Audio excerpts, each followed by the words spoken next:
Good morning. Welcome to another episode of Extraordinary Stories with Extraordinary People. My name is Amy Kochek with Amy Kochek Creative. I am a ghostwriter. I'm a coach. I'm an editor. I am all things story related. I live and breathe story. I think stories, human stories, are the most powerful things that we possess. It's your most powerful asset for sure, but it is what connects us. So I always like to start my show with saying why I'm doing what I'm doing, just to give you a little context. So with my experience and with my business, I write people's stories. I help people tell their stories, and I talk about stories all the time. And one of the things that I kept hearing from people when they heard what I did was, that is so interesting. I have a story that I want to tell, or I know someone that should write a book, or I've known people that have just amazing stories, and I usually follow it up with, well, what are you doing about it? Are you telling your story? Are they telling their story? Are you writing your book? How is this being translated? And a lot of times it came with excuses, or just they didn't have a lot of opportunities to actually share their story, or there's shame or guilt attached to it. And I thought that I would use my social media platform to highlight stories that just need to be shared, and that need to be gifted to the world, because so many things that we go through in life, the source of the pain is feeling like we're alone, feeling like we're the only people that have ever gone through this. And what this has given me the opportunity to do is to highlight stories that other people have been able to connect to and say, oh my gosh, I'm not the only one. Wow, people are really out here overcoming a lot of stuff. And it gives hope, it gives life, it gives reassurance that you're definitely not alone. So that's why I do what I do. We do it 2 to 3 times a week, depending upon a variety of things. So today I'm so super excited, because as with all of my shows, our guest today is definitely not going to disappoint us. She has an amazing story, an amazing woman all around. Colleen Romero. I met her, close to 2 years ago. We met and we become very close, and she just has such a powerful short story. And today she's going to share just a little piece of it and definitely inspire you. So Colleen, start us off with just telling us who you are, what you do, any relevant information you want to share with us about yourself. Sure. I am a content writer. I'm a blogger. I run a SEO agency and digital marketing agency with my husband called Full Scale SEO. We also do website design and all of those things. So I write all of those, clickbait listicles that you like to click on Facebook. I write a lot of those. Yeah. Tell us about your kids. You have children. Yes, I have 2 children. I have an 8-year-old named Eli, and I have a almost 3-year-old named John, and they are amazing. And my little John is a hurricane, and they make my life very, very interesting. I love it. But yeah, I stay really busy, but we both work from home, so we can spend tons of time with them. And we don't have to deal with like scheduling issues. So yeah, that's great. So as with all of my shows, all of my guests, we're going to focus on one big moment in your life, one pivotal moment. So obviously we can pick from hundreds of pivotal moments in our lives, but we're going to pick one moment in your life where things really started to shift, and the trajectory of your life changed. So before you jump into the actual pivotal moment, take us to what was happening before, who you were, what you were doing, set us up. Okay, well, to start a little bit before that, I was raised by 2 alcoholic parents who were not very available to me, with an abusive mom. My dad worked 3rd shift. So that led to lots of self-esteem issues, self-worth problems, just eating disorder, because I've been suffering with binge eating disorder for almost my whole life. And I had my first son in 2011, and I didn't know what I was doing. I was like, oh crap, I'm a mom now. And so I kind of started on a lifestyle journey then to try and change things. But I didn't quite know how to get healthier. And my husband came along and he started pushing me to get more help. And then in 2014, I lost my whole family. I lost my grandmother, who I was incredibly close to. I lost my mom. I lost my grandfather, all in the span of about 6 months. So at that point, I was, like broken down to like my bare bones. And at that point, I left work to just stay home with our son and to focus on me and focus on all this stuff that was going on. And then in that process, we got pregnant with our second son. And we stayed in Orlando, which is where I grew up for most of my life. And I had our second son, and then an opportunity came along, that we could get up and move with a 2-month-old to St. Petersburg. And instead of like being my old self, who was like, no, we can't, we have to plan for everything and nothing can be spontaneous, I went along with it because I trusted that we'd be okay. And I knew we both needed a change and I couldn't live in that place anymore. So we moved to St. Pete. And that's really the moment that things started to shift for me. Yeah. Cause I mean, I had all these friends who were friends, but I knew them for 20 some odd years. So you feel like you have to maintain those relationships, but they were never there for me. We had quite a hard time with our second son. He was in NICU, he was premature, and just no one was there. And I was ready to like kind of let that all go and have a new start somewhere. And so when we moved, I decided that I got to like start over again, and no one would know what my past was. And I could start not as a broken person, but just as me now. And so I started doing things that were scary. I started joining things and being vulnerable and putting myself in front of people. And as that happened, I started building this network of actual close people who were amazing. Yeah. And could actually show me things, instead of holding on to the toxic, like broken friendships that I had in the past, because I felt like I had to keep those.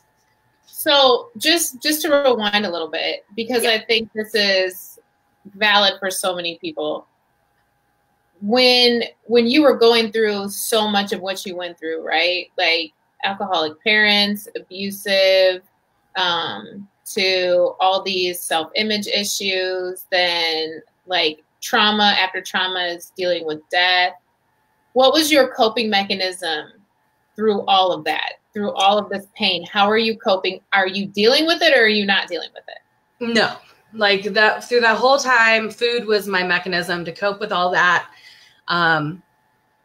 I spent many a day hiding in my vehicle and eating crazy amounts of fast food and just destroying myself on the inside so that I wouldn't have to feel all this pain and all this stuff that was happening. And that's something that I developed as a child to kind of protect myself.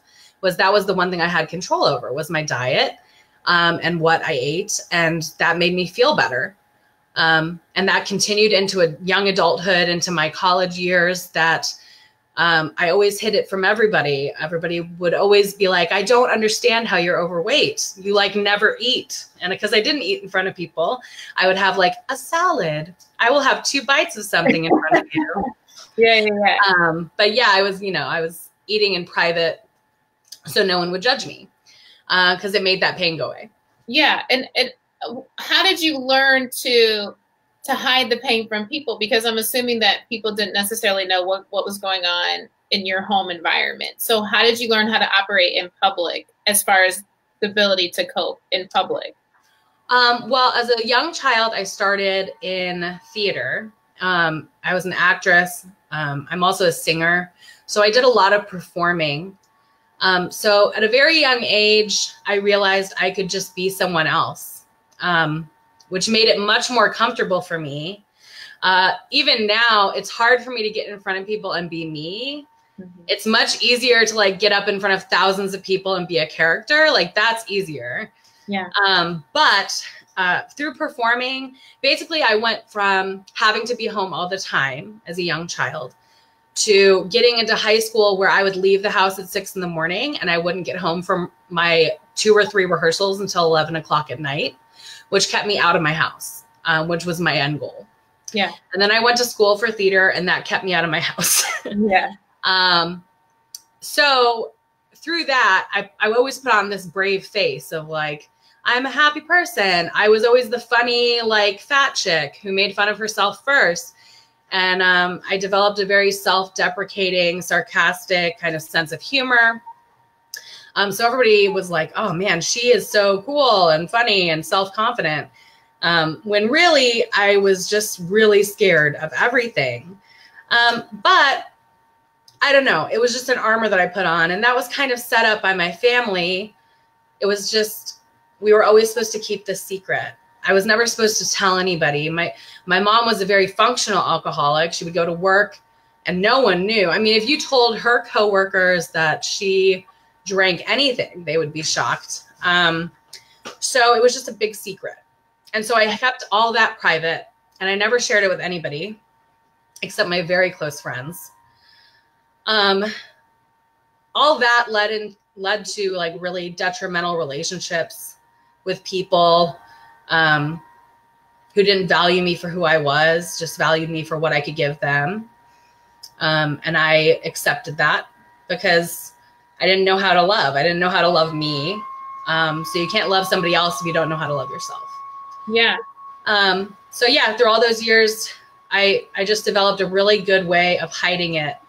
Like if you see those commercials that are out now for the depression medication, yeah, where they're like holding up the smile face mask. Right. Yeah. That was me. Yeah. And then I would go home every night and cry myself to sleep. Yeah. So when you had your boys and you're married and you're moving to St. Pete, how did this kind of shift?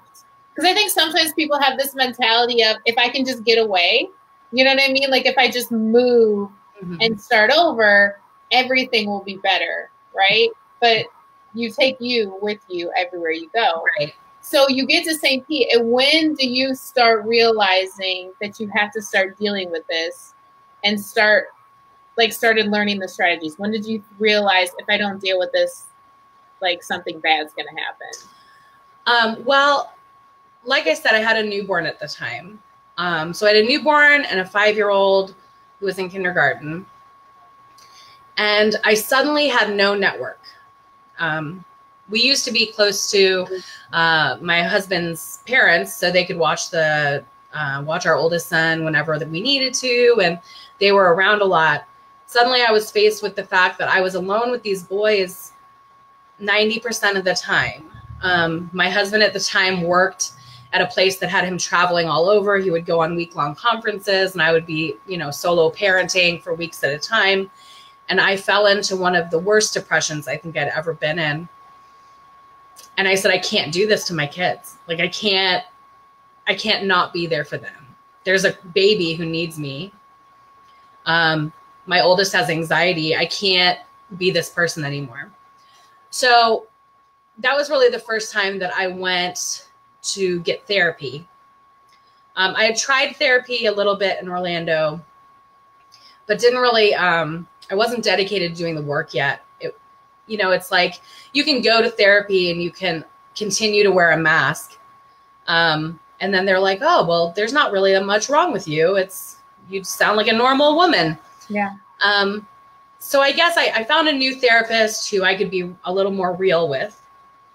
And she took me to great places, but then I realized I needed to also be coupling that with medication. And I worked with my doctor to make that happen. And we had to go through lots of different dosages and lots of crazy stuff to like make that work. But finally, I kind of felt like I'd found the right combination of medication and therapy and people to like make myself feel better in a real way without using food as a crutch. I also, took on a lifestyle that involved a community of people. I met you, which is amazing. And I I just kept putting myself out there in situations that really scared me. And the more I did that, the more real I could be. And I found people who were okay with being honest and okay with the uncomfortableness of not saying you're okay and saying, you know, I'm not okay. I'm having a really hard time. And that they were okay with that and they wouldn't judge me about it.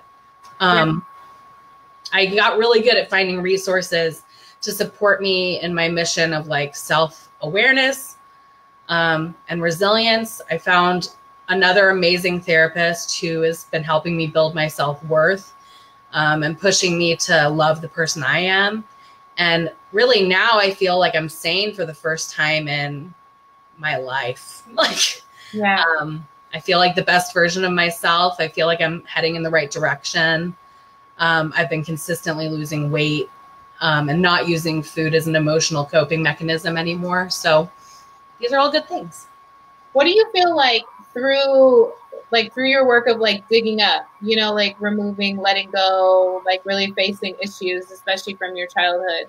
What did you find was the most difficult part to work through, and how did you work through it? You know, it's a cliche that you talk about your mom in therapy, but really it's you talk about your mom in therapy. And surprisingly, it was easier than this to forgive her. What I found myself having the hardest time with was when my youngest was around 2 years old. I was a stay-at-home mom. It was really hard for me to be a stay-at-home mom. And I remembered that my mother had stayed with me, was not working until I was in preschool. So until I was 4, she was a stay-at-home mom with me. And suddenly I realized how hard that was.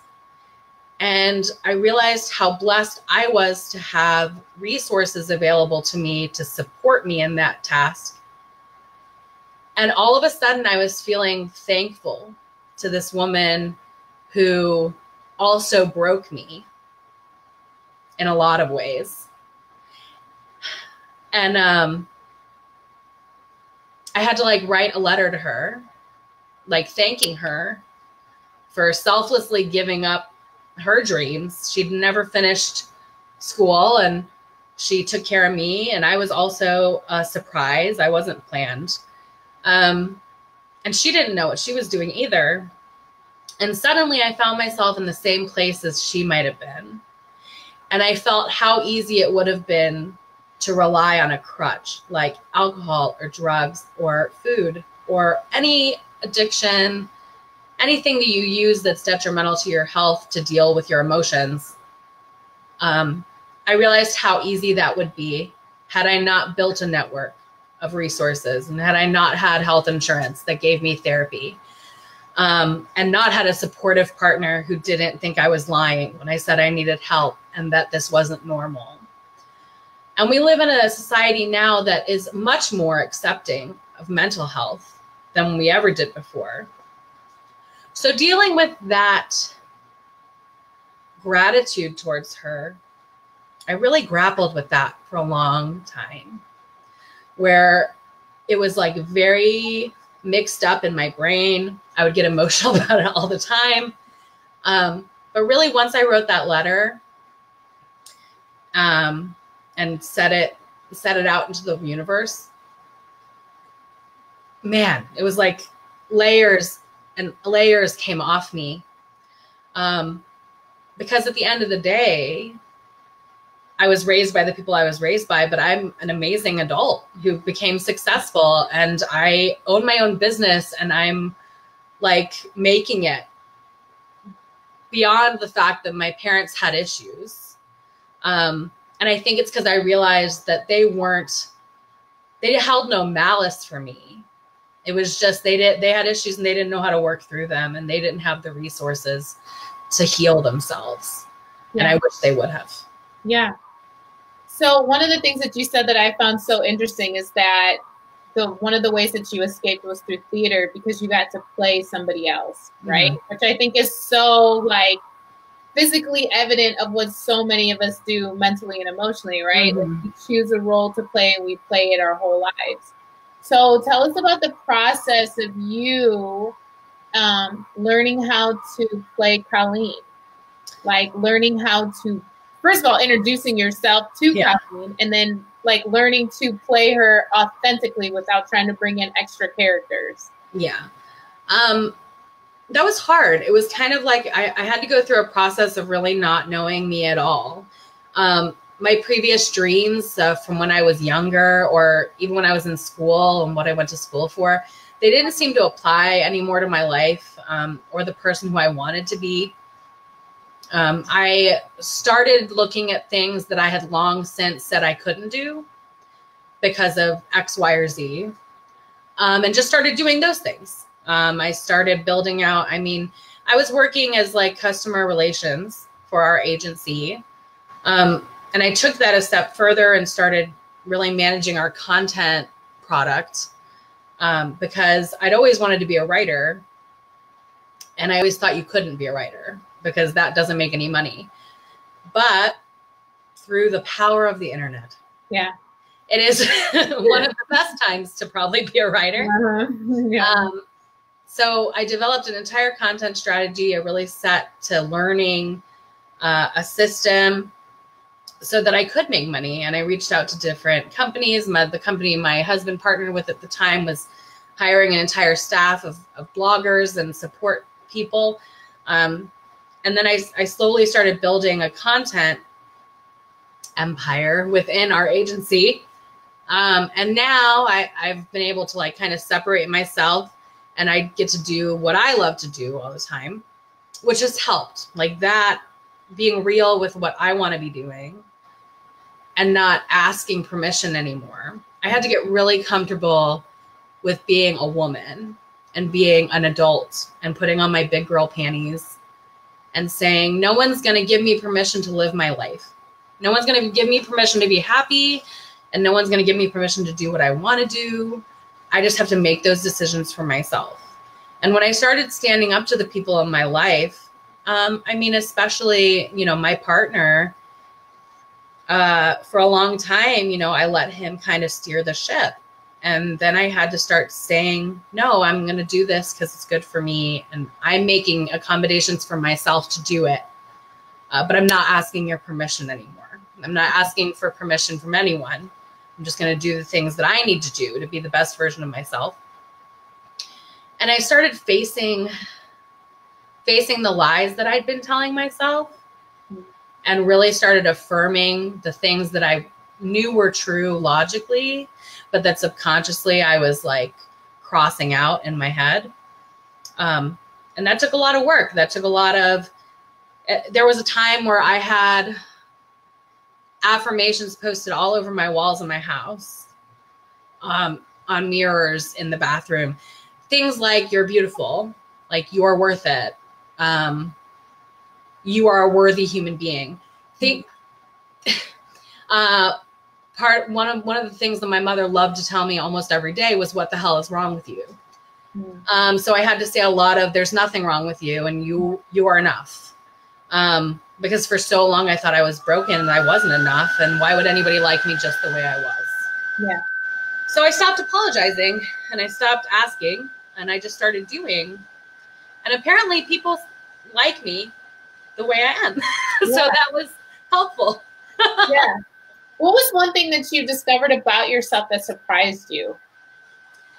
That I'm much more capable than I ever thought I was. I am capable of managing a household. I'm capable of coming up with my own schedules. I'm capable of being a good mom, which I didn't think I was for so long. I really thought I was going to screw them up. But when I started accepting myself for who I was, I started being able to discipline my children and to give them structure and not always placate to them for fear they wouldn't like me. I realized it was not my job to have them like me, but just to love them and teach them how to be good humans. So I really made that my mission. And it's through a lot of different resources that I've gotten better at that too. There's a strong Facebook community that I've been in, of of really non-judgmental parents that, you know, you can share all of your things. Basically, the point is find people, find your tribe who will lift you up and who will not, you know, take you down. And, you know, keep people around that have different opinions than you, but that also are supportive of you. Keep an open mind. Yeah. Finding myself was hard. Yeah. So through the process, right? The process of your journey to St. Pete and dealing with trauma, starting over, making the decision to break the cycle of trauma in your life so that your children don't have to experience the same thing that you did. So a lot of stuff there. But what would you say is like one big thing that you took away? What's one big thing that you learned through this whole scenario? You have to be true to yourself. And I know that's a cliche, but most cliches are true for a reason. So you can do what you want to do, and you don't have to be scared to do it. And now is the best time to be alive, to do literally whatever you want to do, because you can make your own career now. You can make your own job. You can make money doing anything. I mean, I know that there's people making millions of dollars just like throwing themselves, you know, on the floor and making funny videos. So this is one of the best times to just own who you are and do it. And don't believe anybody who says you can't, because you can. And yeah, you can make it work. Make it work. So what does the future look like for this Colleen, and how is it different from the future of the old Colleen? Oh, old me didn't have a future. I firmly believe, I don't know if I'd be here. So that's why, you know, I'm always wearing my semicolon because my story goes on. Luckily, I got help. Some people don't, and they lose the battle. But I don't think she had a future. I didn't know what I wanted to be. I was living for everyone else, and I was just living to please people. And now I believe in myself, and I think things are possible. And I'm building towards a future that isn't codependent on anyone else. Like, that is my own life apart from my family, with my family, and then I get to have my own individual life too. So yeah, I love that. So we're going to end it up with one last question, or not a question, more so a request. No, I guess it's a question. So for the people who are going to watch this on the replay, or the ones that have watched it live, and they are in a similar situation of feeling like they've lost themselves, or maybe they don't even know themselves. They've been playing a role. They've been escaping themselves. They've been shoving down trauma, all of it. What would you tell them as a word of encouragement or first step that they can take, whatever you feel led to share, but speak to all the Colleens out there that were where you were? What would you say to them? Find someone you can talk to in a real way. And that can be me. Like, I am happy to talk to anyone who's going through any sort of trauma. You need to find someone that is non-judgmental, that will hear what you have to say, and who will, you know, let you vent and not try to fix you, because you're going to have to fix you. But on that journey, like, you need people. And I thought I could struggle with this alone. And I also think that that's what happened to my parents, is they kept it a secret. And if you keep your pain and your stuff a secret, you're never going to be able to heal. So you need to have some people in your life, and maybe that's a support group in your area. If you're going through grief, find your local groups that are supportive of that. Find other people who are going through the same stuff as you. I went to Al-Anon for a long time, which was, for survivors of alcoholics and their family. And hearing other people's stories really benefits you, because you realize you're not alone, because no one ever is alone. Someone else is going through what you're going through, and you need to find that person. But if you don't know who to call or who to reach out to, or feel like you don't have anybody in your life, please like message me.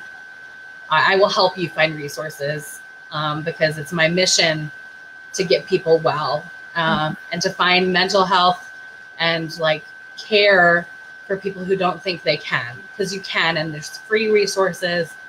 Don't let yourself believe that there's nothing out there. Yeah, I love that. So how can people reach you? And definitely, how can people read the things that you've been writing, that you've been working on? Well, okay, so I have a blog that's like a lifestyle trends blog. It's called avotoasted.com. You know, it's like Avo Toast the Breakfast, ed.com. That's my fun little pet project. You can find my agency at fullscaleseo.com. That's where we do make most of our work from. You can reach me on Facebook at Colleen Does It All. And, you know, you can find me through Instagram, through all the things. Yeah. All the things are Colleen Does It All or Colleen Does Everything. So feel free to email me at Colleen at fullscaleseo.com. So I'm here. I'm around. And also, we'll have those in the comments like we always do. We'll have the contact information and websites and all that. So if people are interested, you can click. Colleen, thank you so much for being on today. Thank you for sharing your story and being vulnerable. As I say every time before we end, relationships, connection, stories, those are the things that make life worth living. So if something that Colleen said today resonated with you and you get it and you feel it, and if you need someone, reach out. Or if you just want to connect with, I understand, I've been through it. That's powerful. That's a powerful first step. And before we get off, Colleen, I just want to tell you, from the bottom of my heart, I am so proud of you. I met Colleen 2 years ago at a Weight Watchers meeting, and we were sitting across the room from each other. And I remember thinking, there is something so special about that girl. Like, every time Colleen opens her mouth, people listen because she speaks with such depth and vulnerability and care. And even though you've gone through so much in your life, like, you have not let that break you down. And I've just seen you grow and flourish and blossom. And I cannot wait to see what the next 2, 5, 10 years holds for you. You are such a powerful human being. And I'm so thankful to have you in my life, to have you on my show, and to call you my friend. Oh, thank you. You are a blessing to me every day. So I'm so happy to have you, and I was happy to be able to share. Yes, beautiful. So thank you all for joining us. Thank you for being here. Make sure you stay in tune, in touch. We'll be back on Friday to share another story. Have a